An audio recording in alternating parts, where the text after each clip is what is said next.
kanilang balat may mga tinik-tinik. Natatakot ako, baka tusukin ako. Sing laki at singliksi din sila ng mga bubuwit. Mukhang daga na mukhang baboy. Pero kapag sila'y ginawang pet, siguradong for the tanggal daw ang stress ng mga Persian. Ganon, sila ang mga cute na hedgehogs. Para itong hamsters, hedgehogs kung tawagin. Ang kanilang balat may tinik-tinik. Paboritong kolektahin ngayon ng mga hobbyist. Ang 7 taong gulang na si Clarence, ang pet hedgehog na pinangalanan niyang Sonic. Binagay po ni Ninong sa akin. Si Sonic po, turi ko pong best friend. Kasama ko siya, pati po nag-aaral. Excited po ako umuwi kapag nandyan si Sonic, naglalaro. Pinapahabol ko po yung worm. Minsan po ay inaano sa akin, inilalapit. Sabi ko, baka nga ako'y matusok. Minsan po ako'y natakbo. Ang hedgehogs, isang uri ng mammal na makikita sa Europe, Central Asia at Africa. Mga imported po ito. Yung buhay ng mga hedgehog is very short. It can be from 5 to 8 years. Kinalaunan, may breeders na ring nagparami ng lahi nila dito sa Pilipinas. Si Ricky, mula sa isang pares lang ng hedgehogs, nakapagparami na siya ng 1 dosena. May pula ang mata, may pantal na itim ang balat, at meron pang albino na siya raw niyang paborito. Sinashampuhan pa niyang mga ito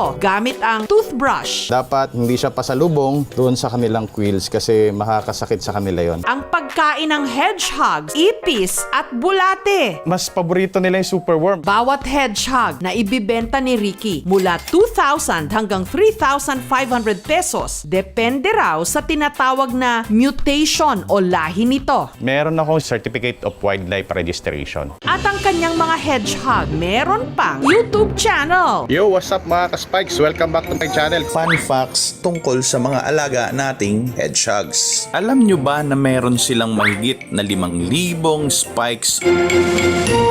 Natitinikan nila. Maglagay tayo ng damit natin, yung hindi pa nalaban, yun ang gamitin natin pang sapin sa kanila para yung scent natin naaamoy nila. Alam nyo ba na sila ay lactose intolerant? Sila ay nagtatayad saka nanghihina. Pwede silang mamatay dahil dun sa pag-inom nila ng gatas. Sila ay mga nocturnals. Mas aktibo sila sa gabi. Ang bagong pasa sa board exams na doktor na si MK, stress reliever daw niya ang pag-aalaga ng hedgehog sa gabi na pinangalanan niyang Pogpog. Gabi lang sila gising. Gabi ko lang din siya nakaka-hangout. Sobrang cute kasi, parang nakakagigil. Tapos curious ako kung ano yung quills niya. Parang araw anak ang turing ni MK kay Pogpog. Pinagawan pa niya ito ng personalized travel bag. Ginupitan ko siya para magkaroon ng area para makahinga si Pogpog. Nahihilo siya kapag ida-drive mo siya. As much as possible, steady lang siya paghawakan.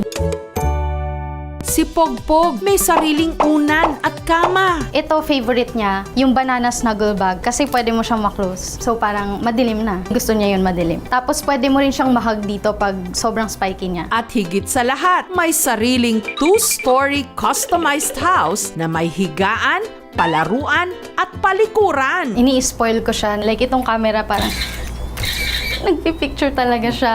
Mga helmet na hindi niya naman nagagamit. May naka-install pa ngang CCTV camera sa kanyang bahay-bahayan para ma-monitor ni MK ang pagkain, paghikab at pagtulog ng kanyang pet. Hayahay! Sumali si Pogpog sa parang ambassador contest. Nanalo siya, tapos binigyan siya nito parang custom paint, hand-painted na pet charm. Ngunit paalala ng mga eksperto, We want to promote responsible breeding. Establish relationship with your veterinarian. No? The veterinarian can help you sa mga permits that are needed. ang hedgehogs, madaling kahulugan ng loob. Ang cute at malambing na hedgehogs. Sadyang sila'y napaka matitinik. Mga kapuso, kung nagustuhan niyo po ang videong ito, subscribe na sa GMA Public Affairs YouTube channel. And don't forget to hit the bell button for our latest updates.